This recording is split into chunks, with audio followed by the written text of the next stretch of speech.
Now at 9, friends, family, and fellow first responders lay fallen JPD Corporal Ben Cooper to rest. We'll have reaction from the community and how Carl Junction High School is honoring its fallen alumnus. The 4 states' most watched news starts now. Cooper will be greatly missed. So I say Godspeed, Corporal Ben Cooper. We have the watch over the city, and we have the watch over your family.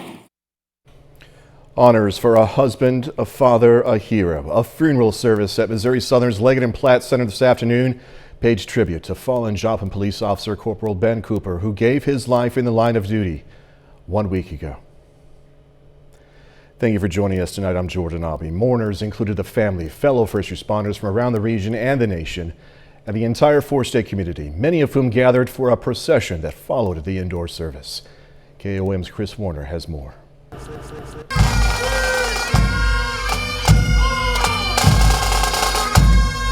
Following the funeral service for Corporal Benjamin Cooper Tuesday, a special ceremony was held outside. Then, members of the Joplin community and 4-state area lined Main Street to send a final farewell to Corporal Cooper and to thank him for his dedicated service to the city. It's important to me to show Joplin and its residents and the city and the police that they're supported in this tragic, unnecessary event. So I drove in from Norman, Oklahoma this morning because I was in Norman and I wanted to get here in time for this. So it was just important to me to be here. I want to pay our respects to the police officer, service to the community, and that's just, it's heartbreaking, but I think we as a community, I think it's brought people together. I'm so grateful for the Joplin Police Department, all they do for our community, and I'm appreciative. People lose sight of what they go through on a day-to-day basis. Cops see the darkest parts of people, and it's a scary thing for a lot of people to have to actually think about. And my heart goes out really to the friends and family of those officers that were involved. Joplin Dispatch to 222. This is the last call for Joplin, Missouri Police Department Corporal Benjamin Cooper. Radio 222. Godspeed, Corporal Cooper, and we thank you. You can see today's entire funeral service at the Leggett and Platt Center over on our website, KOAMNewsNow.com, or KOAM News Now YouTube page. You can also see aerial footage of the funeral procession through the KOAM Plus app. Corporal Cooper was a 1993 graduate of Carl Junction High School. Now, Carl Junction students are hosting an online auction to raise money for Joplin PD families. Some items include home decor and sports memorabilia from the Kansas City Chiefs and an autographed jersey from the Baltimore Ravens. I'm more hoping that just giving back to the community, especially my dad is a police officer, so I totally understand. I probably don't understand to their level of what they're facing right now, but I've had that fear. The auction will be on March 26th and 27th. You can find more information on our website. Again, that's KOAMNewsNow.com. Funeral services will take place this week for Officer Jake Reed. These services will also be at the Leggett and Platt Center over at MSSU in Joplin. Visitation will be on Thursday from 4 to 8 p.m. The funeral itself will be on Friday at 1. Meteorologist Nick Kelly joining us now. When we talk about the weather, it was a beautiful day today. Absolutely, and since the skies cleared out so fast, Jordan, we actually warmed up a little more than I was expecting, but we'll certainly take it considering it was a nice day weather-wise. 40 this morning, cold almost to start, and then topping out at 68 degrees this afternoon. Nothing this time around the track. That's as quiet as we've been all day long in the Skywatch storm tracker. We're actually in between two storm systems, the last one working across the southeast. This is the next one, though, that's going to come our way. But not for tomorrow, thankfully. We're going to keep these quiet for tonight and for the day tomorrow as well. But we got to take a little dip with temperatures. Most of us around 47, mid-40s elsewhere. And then we're going to see temperatures soar once again. Jordan pushing near 72 tomorrow. We'll see when that next system works in and what it'll do for us here in a bit. Nick, thank you. Coffeyville, Kansas Police Department is looking for a person of interest in the shooting death of a minor. Police say the shooting happened on Sunday on North Walnut Street. The victim from Schmidt was found with gunshot wounds and was taken to a hospital where they later passed away. Authorities are looking for a 19-year-old named Traven Hayes Smith of Coffeyville as a person of interest in the case. Another alarming signal about the impact inflation is having on the American economy. The Labor Department revealed today the Producer Price Index surged 10% compared to a year ago. Lawmakers on both sides of the aisle continue to debate about who's to blame, what's to blame for higher prices. Fox News correspondent Madeline Rivera has details from Washington. For weeks now, Americans have felt the financial pain of higher prices at the grocery store and the gas pump. I've spoken to a number of my friends across the U.S., and they're all having issues with the pricing change. On Tuesday, the Labor Department said wholesale prices on goods and services rose 10% compared to a year ago and jumped 0.8% from January. Wholesale gasoline prices accounted for nearly 40% of the February increase, and the spike came before the Russian invasion of Ukraine. People, when they notice higher aircraft prices, higher clothing prices, they're going to be a bit cautious, especially with an uncertain world. President Biden arguing the pandemic and Vladimir Putin's actions have been significant contributors to the run-up in prices. We've seen the price of gas go up over $1 just since he put his troops on the border of Ukraine. They went up $1.05. Republicans, meanwhile, blame government spending by Democrats and the energy policies from the Biden administration. This administration continues to be 100% against our domestic oil and gas industry. It makes no sense. To address soaring inflation, the Federal Reserve is expected to announce this week an interest rate hike of 0.25 percentage point. The hope is higher borrowing costs will lead to less spending and lower prices. In Washington, Madeline Rivera, Fox News. Russian airstrikes are now hitting targets closer to the city center in Ukraine's capital. Thousands continue to flee the war-torn country, with Russian attacks besieging cities for nearly 3 weeks now. Fox News correspondent Lauren Blanchard has the latest. Kiev placed under an around-the-clock curfew through Thursday morning as Russian airstrikes and artillery continue to devastate the capital. I call to everyone, every civilian, please spend the time, if it's possible, in bunkers. Bombs continue to fall around Kiev. At least 4 multi-story buildings were hit by Russian attacks. The UN says more than 600 civilians have been killed throughout Ukraine, though the true number could be much higher.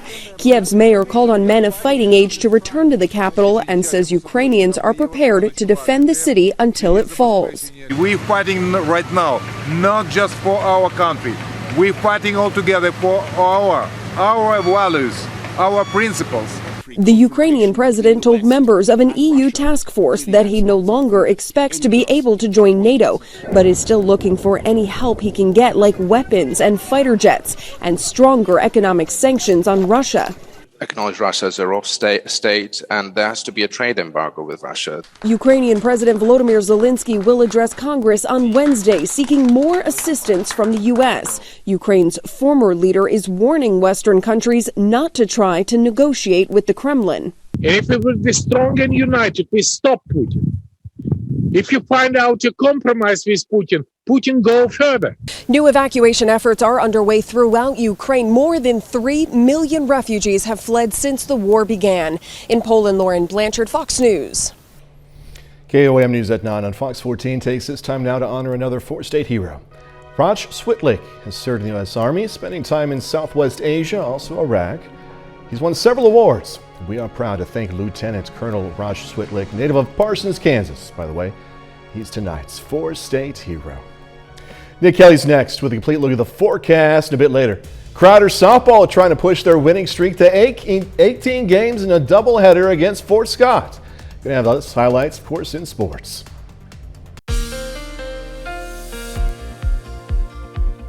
We had quite a bit of clouds to start the day out, but fortunately, we cleared it out quickly throughout the course of the day. That thankfully resulted in another good spike in temperatures. After we saw highs the other day, mainly in the lower 60s across much of the area, we actually dipped a little cooler than I was expecting. But once we got out of the lower 40s this morning, it was nice to see Joplin Regional, in addition to the rest of the region, push back into the mid to upper 60s this afternoon. That was a good rebound on the backside of our last storm system. Didn't really do much for us in the way of storms, but it did give us some very light, very scattered showers late in the evening evening, last night, and just the wee hours of this morning. But we just spent the rest of the day clearing the skies out. We are enjoying nothing showing up on the radar network and the Skywatch storm tracker. This will get a break until we see our next storm system roll in fairly soon. But for now, dry radar, so no surprise. We'll go outside the 7th and range line to see nothing but mostly clear skies up top. 58 in Job with the south breeze at 5. Humidity starting to climb back up at 70%.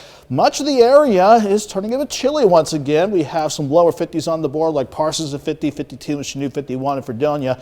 Everybody else, though, trying to hold on for as long as we can into the mid and even some upper 50s. But we're all going to cool back into the 40s tonight with clear skies in place. And we'll stay quiet because we're in between two storm systems. The last one working through the southeastern parts of the U.S. now.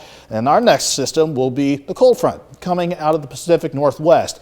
That's not going to get here, though, until we can get this developing upper level low over the state of Washington to come our way. But it's got some time to organize before it gets here. So as long as we're on the milder side of the jet and looking quiet for tomorrow, we'll waste no time warming back up again throughout the day. But once again, though, we just got to get past another cool night with most of us by 7 a.m. back. Let's say outside of Joplin, you're mainly in the mid 40s. I think Joplin drops to about 47 or 48 in the morning. Then look how fast we warm up throughout the afternoon. Mostly sunny skies and a good south wind. That'll certainly do it. I think at the very least, if I can get Joplin's planner to pop up, we'll go from 47 in the morning, 65 by noon. I think at the very least we can easily do with a high of 72, but you can certainly see mid 70s in our western counties, certainly possible before the day is all said and done. Then we'll see the cloud cover pick up late tomorrow night into Thursday. But still nothing underneath the clouds. But the cloud cover is still hinting at our next storm system that will start to come on in, but will still be mild on St. Patrick's Day with highs back in the mid 70s. Then going into late St. Patrick's Day, Thursday night into Friday, that's when the rain and thunderstorm chances will ramp up. But then temperatures want to take a dip by Friday morning especially. And it's trying to mix in a few snowflakes with the way the future track's looking here. But for now, I really see much of this system knocking on the door by Thursday and Friday. Mainly rain. Still is something we'll watch closely, though. Let's go 72 tomorrow, 74 for St. Patty's Day, 53 and dropping into the 40s throughout Friday, Jordan. But that's a little dip in an otherwise pretty good-looking weekend. 61 Saturday, 70 on Sunday. Pretty good, I agree. Nick Kelly, thank you. A tornado caused damage in at least one part of North Texas yesterday. Hit near the cities of Leonard and Trenton, about 60 miles northeast of Dallas. National Weather Service is investigating the tornado-caused property damage, as we're seeing right there. No word of injuries. The rest of North Texas received heavy rain and some hail even. Coming up, growing concerns about another COVID strain. New COVID variants in Europe and China could soon be coming to the U.S. I'm Mike Emanuel in Washington. I'll have the details coming up. As more COVID restrictions are relaxed, doctors are warning of another surge as two new variants spread quickly overseas. Fox News Chief Washington correspondent Mike Emanuel has more now from Washington. We could be in for a rough summer. As COVID cases decline in the U.S., we're seeing big spikes in Europe, Hong Kong, and China, where a so-called stealth Omicron subvariant is threatening to cause another surge. Things are so bad in China, the government is warning of supply chain delays as lockdowns go back into effect in major cities, though officials acknowledge this subvariant will be tough to contain. The epidemic prevention and control is more difficult, and we are faced with grim and great challenges. The World Health Organization is also tracking another variant being called Deltacron for now because it's a hybrid of the Delta and Omicron strains. Here in the U.S., we're averaging a little less than 33,000 COVID cases per day, an 8-month low.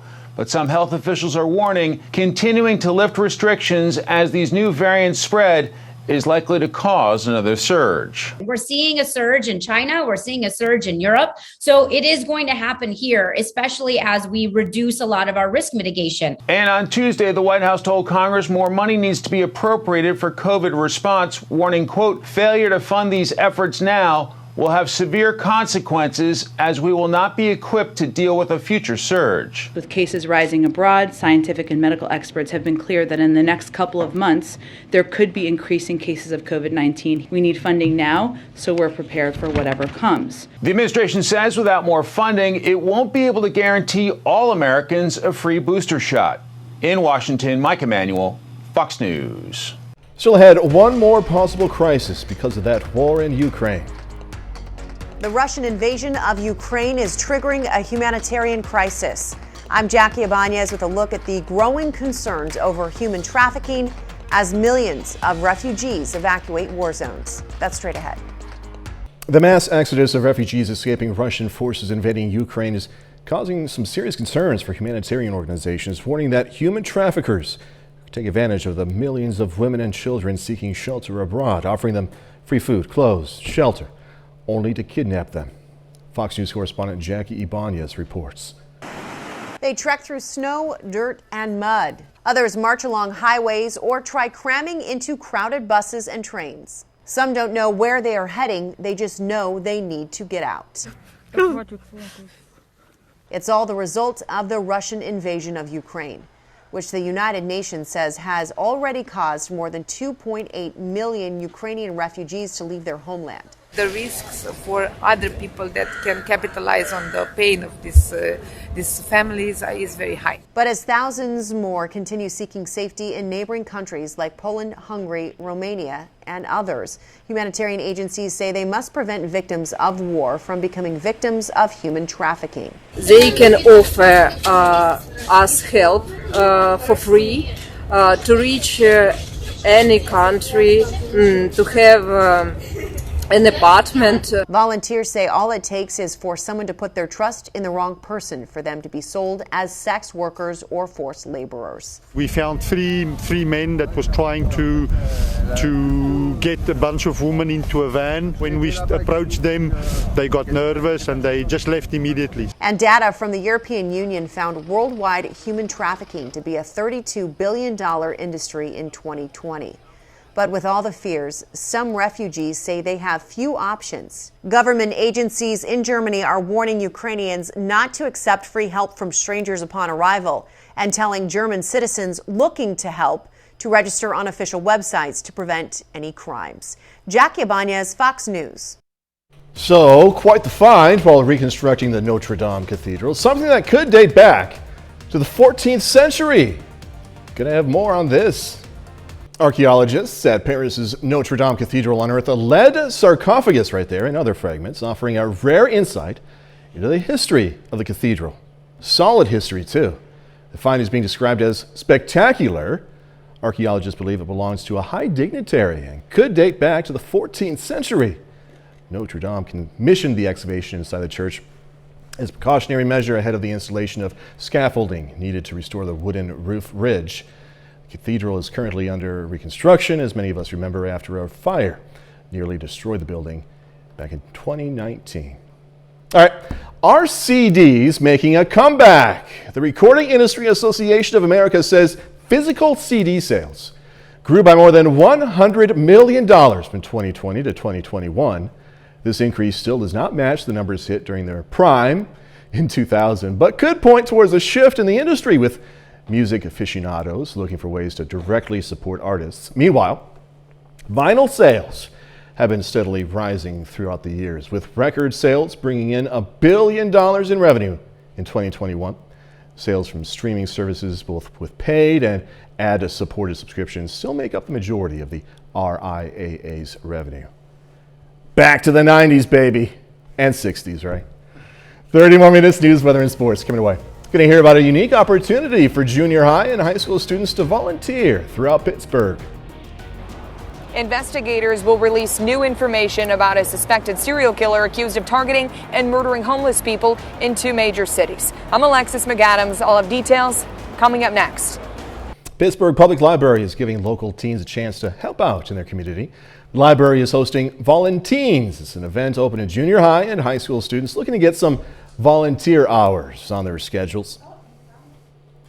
So it's a really great opportunity for teens to come in and do community service, help their community, meet other friends, have a few snacks, and just have a good time. The library is hosting another Volunteens event next week on the 24th at 4 p.m. Missouri Southern is once again offering help to people filing their taxes. The Volunteer Income Tax Assistance Program is going to be helping qualified individuals and families file on 3 dates over the next month. Now, to qualify, though, you must make less than $58,000 a year. Appointments are required and will take place this Saturday, March 19th, April 2nd, and April 16th over at the Plaster Center. People are asked to bring photo ID, social security cards, and necessary tax forms, including a 2020 tax return. Missouri Attorney General Eric Schmidt suing the Missouri School Boards Association for alleged Sunshine Law violations. Schmidt's office says they requested records from the association related to their role in a Biden administration memo last October and records on guidance for critical race theory and mask mandates. The association did not respond to Schmidt's request, saying there are no relevant documents to turn over. Well, the Sedgwick County, Kansas zoo is closing its bird exhibits to the public after a case of avian flu was reported in wild waterfowl in the central part of the state. This particular strain is not believed to pose a high risk to human health, but many zoo animals are susceptible to the disease, including birds, some mammals, and possibly some reptiles. Reporter Sean Logging has more. It's a time to flock to the Sedgwick County Zoo, but don't expect to spend much time with feathered friends. It's spring break right now, so we're upset that our guests aren't able to view our birds. Because in the best interest of the nearly 850 birds at the zoo, it's time for them to practice social distancing. Last week, the first case of highly pathogenic avian influenza was reported in Kansas. Curator of birds Ann Heitman says it triggered the zoo to take precautionary steps. We're going to take steps to keep our birds separate from any wild birds that may be hanging around the zoo. So that's why we've gone ahead and, like behind me, the flamingos have been moved into their indoor holding area. Only a few bird exhibits remain visible for public view. Our penguins and then our bald eagles over in North America. And that's because the way the exhibits are, the birds are still protected. The Kansas Department of Agriculture says for poultry farmers and people with backyard chickens or other domestic birds, taking similar biosecurity steps is critical. Don't take birds off site and bring them back to your facility. If you're buying new birds, make sure they're from a certified clean source, or make sure that you at least quarantine those birds. This bird flu was detected earlier this year on the East Coast and has been making its way west. KDA says it presents like other respiratory viruses. You need to know what those symptoms look like in the birds and to monitor the birds on a daily or more routine basis than that. At the zoo, they're closely monitoring the spread of this virus across the state and working with their partners. The prevalence starts to decrease, then we can look at, relaxing some of our protocols. Again, that was Sean Logging reporting. Now, anyone with sick domestic birds is being asked to report it to the Kansas Department of Agriculture. China lockdowns, as we heard just a little bit about earlier, because of COVID, are likely to impact Apple, Volkswagen, and Toyota. The new wave of lockdowns in the country are endangering the production of some products and threatening to make inflation even worse. Crucial Apple suppliers like Foxconn and Shenzhen have been forced to close due to a city lockdown imposed by the government. On Sunday, a Toyota's production line, which usually produces RAV4 SUVs, has been closed down indefinitely. Volkswagen plants that make sedans were shut down until at least tomorrow. 30-year-old Gerald Brevard III facing multiple charges for allegedly killing several homeless people in New York City and Washington, D.C. Federal agents arrested him at a gas station in our nation's capital. Fox News correspondent Alexis McAdams has more now from New York. A suspected serial killer who targeted homeless people in New York City and Washington, D.C. is in custody. Federal officials took 30-year-old Gerald Brevard III into custody on Tuesday morning in the nation's capital. He's accused of gunning down 2 men and injuring 3 others during a 9-day rampage across both cities. Our partnership with the community and across the criminal justice system proved extremely valuable, leading us to a swift identification of our suspect. We would like to thank the ATF New York Field Division for their quick response and support by expediting the process of recovering ballistic evidence. The arrest comes after a joint task force made up of federal and local police released footage of the suspect. Investigators say ballistic evidence confirmed the same weapon was used on all of his victims. One of the men was also stabbed and discovered in a tent that was set on fire. D.C. has arrested him for their 3 incidents. We have him as a person of interest in ours, a very good person of interest, and we will continue to work our case. Advocates for the homeless now speaking out following these attacks. Some say more funding is needed to reduce the number of homeless people living on the streets. cities should really be investing in the types of low barrier shelter facilities and permanent housing so that people don't have to be on the streets at all. It's insane, to be honest. Like, I don't remember like this much, especially close crime, you know, happening very closely together. I don't remember growing up here and having, you know, being rampant. This string of disturbing attacks comes as crime is up in both New York City and Washington, D.C. In New York, Alexis McAdams, Fox News. A bit later, racehorses that care. A new study is giving a second life to former racehorses. I'm Jackie Ibanez with a look at how researchers are trying to turn these majestic creatures into therapy animals. That's straight ahead. Plenty of cloud cover and even a few showers to start the early morning hours out. But then we improved very nicely throughout the course of the day. With partly to mostly sunny skies back in play, we saw a bit of a boost in temperatures. After we had highs in the lower 60s, even some mid 60s the other day, we had to take a little dip back into the 40s this morning, but a nice rebound. Joplin Regional pushing 67. I think the official high, though, was actually 68 degrees this afternoon. So very impressive rebound after we got rid of the last of the cloud cover. Fortunately, it cleared out faster than even I expected, and we'll certainly take it. Just makes for a beautiful Tuesday afternoon across the area, and it's been certainly made for a quiet evening so far. Made all the more apparent with absolutely nothing on the radar network. This will stay quiet for about 48 hours or so before we see our next storm system work in from the west. We'll show you where that is in a moment. But right now, though, I have no problem showing you that clear sky from 7th and Range Line. 58 in Joplin with the south breeze at 5. Humidity starting to climb back up, though, at 70%. Not too terrible, but that is going to help us out with temperatures not dropping off too much throughout the overnight. But you can see how many of us are still mainly in the mid-50s, even some upper 50s on the board. But as long as we have a light breeze outside and mostly clear skies overnight, we're going to drop back into the 40s. On the plus side, though, even though it's a cool night, it's a quiet night, because we're in between two storm systems. The last one reorganized itself and is working across the southeastern U.S. now. That is what we're waiting for now. The next cold front coming out of the Pacific Northwest. That's not going to get here, though, until this developing upper low over Washington State starts to head our way. That won't happen until we work well throughout our St. Patrick's Day. So before that happens, we're back on the milder side of the jet with quiet skies for tonight and tomorrow. So we're going to waste no time warming up once again tomorrow. We just need to get past another cool night and a cool start for your Wednesday morning, with most of us back into the 40s. But look at how fast we go back into the mid-60s by noon tomorrow, and then at least lower 70s across much of the region. Joplin, for example, I think you'll start at 47 in the morning. You'll bounce quickly to 65 by noon, and topping out around 72 with a south wind during the day at 5 to 15. Maybe a few gusts near 20, but certainly our western counties. I would not be surprised at all if you hit the mid-70s before the day was all said and done. We're quiet going into tomorrow night and Thursday morning, but the cloud cover ramping up. That's an indication of this front out west ready to head our way, but I think we can get through much of St. Patrick's Day on the dry note, and we're still quite mild with almost mid-70s for highs. But the system coming in is going to bring us a better shot for rain and thunderstorms coming Thursday evening, Thursday night, and into Friday. But you can see what happens as temperatures try to take a tumble as we go into Friday. I think this is mainly rain coming out of the system, but can't rule out maybe the possibility of a few snowflakes trying to sneak into a few spots, but that's just something we're still watching. We're not completely sold on the idea just yet, just something we're watching.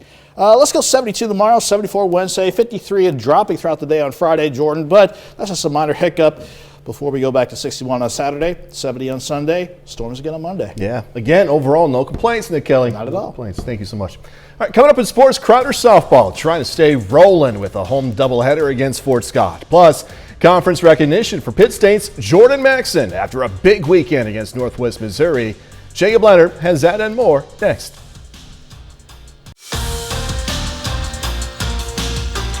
Crowder College softball is once again one of the best teams in the nation this season. Right now, the Rough Riders are 20-2 overall. They've won 16 straight, and they're up to number 14 in the national rankings this week. And Crowder at home today, looking to stay hot with a doubleheader against Fort Scott. Now, both teams showing off the defense early.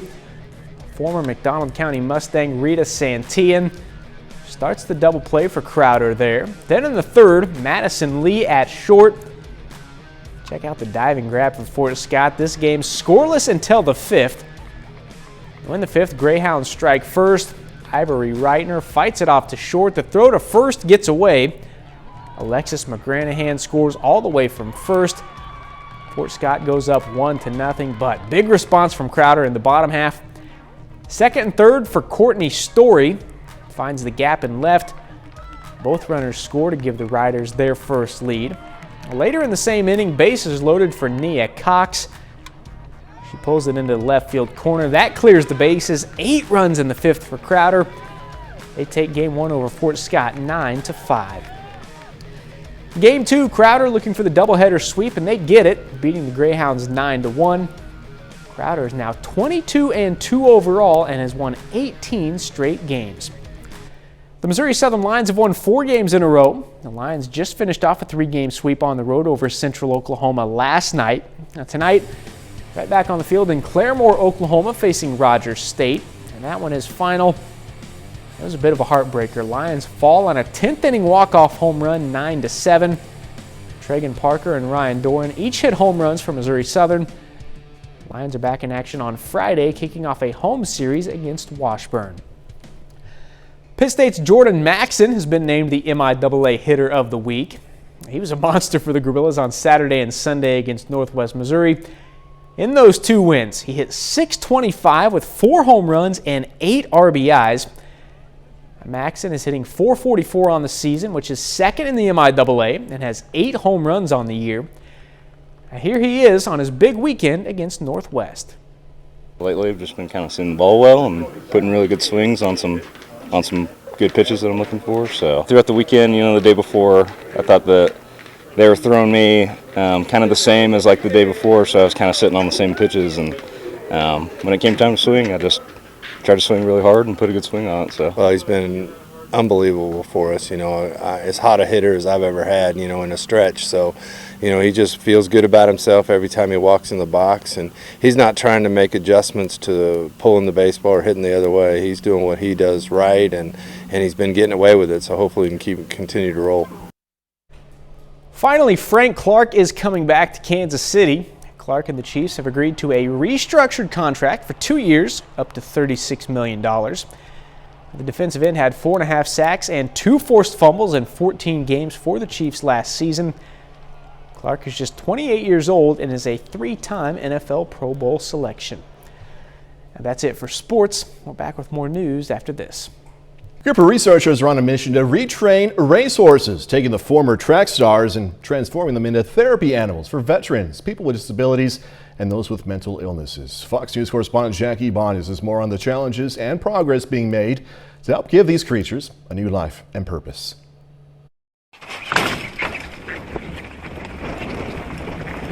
There's mounting evidence of the benefits to humans of equine-assisted services. Former racehorses could be the new standard in therapy animals. That's according to researchers at the University of Bristol in England, who are working on a series of best practices for selecting and training horses to help a wide variety of people. With people needing therapy, whether that's mental health or physical disabilities, there seems to be sort of something that gels between a horse and a human. When it comes to racehorses, they were bred to do one thing: win races.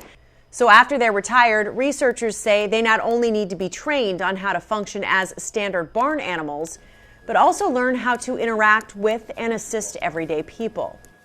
You'd be surprised the number of thoroughbreds don't know what to do when you stand them in a field. So the university team is conducting tests to monitor a horse's disposition and attitude during training to understand which horses make the best service animals. How they react to an umbrella opening suddenly in front of them, to how they get over that fright. Are they interested afterwards? Researchers hope this study will give these majestic creatures a second shot at life and save thousands of retired racehorses from potentially being slaughtered or mishandled after they leave the racetracks for good. The CDC reports roughly 2 million U.S. households own at least one horse and recognizes riding and working with the animals can help someone improve their self-confidence and self-esteem. Jackie Ibanez, Fox News. Dolly Parton saying, "I ain't in a rock and roll." Hollywood Nation coming your way. Country music star passes up a special honor. Saturday Night Live star plans an epic trip, and we got more news for you. Here's Fox's Ashley Dvorkin with the latest from the Hollywood Nation. Oh Lord, there are two of them now. Big Blue returns to save the world. Davidson heads for the stars, and Parton sends a message in the Hollywood Nation. Dolly Parton has backed out of her Rock and Roll Hall of Fame nomination. In a message posted to social media, the country music icon asked to have her name removed from this year's ballot because she does not feel she's earned it and does not want votes split because of her. She hopes the Hall will consider her again if she's ever worthy, even noting this has inspired her to put out a hopefully great rock and roll album in the future. Parton was nominated back in February as part of the 2022 induction class. That includes Eminem, Lionel Richie, Duran Duran, and more. Pete Davidson is taking a trip out of this world.